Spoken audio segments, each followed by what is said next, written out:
In 1928, President Herbert Hoover stated that we in America today are nearer to the final triumph over poverty than ever before in the history of any land. How come the current president during the Wall Street crash be so certain in prosperity when the stock market exchange crashed a year after? Before his election in 1928, he was brought to prominence in American politics during World War I, as he was running the U.S. Food Administration. When Germany declared war on France, thousands of tourists were stranded, which made the American Consul General ask for Hoover's help. During that time, Hoover helped 120,000 Americans return to the USA. But a more difficult task was to be solved: feeding Belgium, which had been invaded by Germany.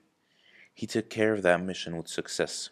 Many of his previous actions were heroic, and he was seen as a famous humanitarian hero.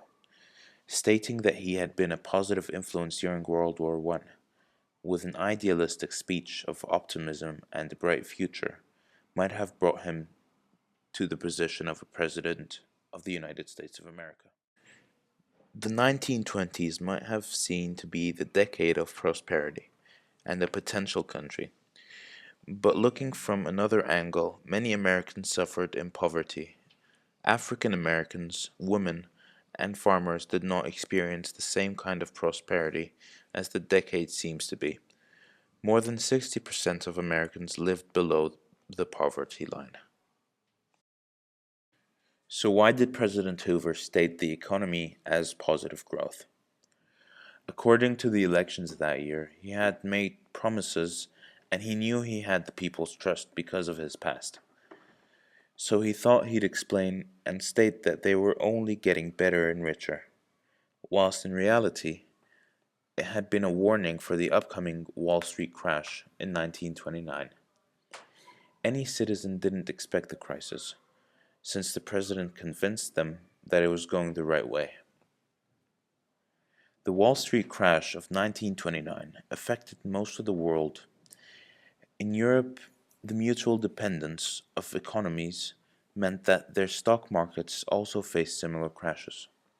Nowhere would the effects be so hard hitting as in Germany.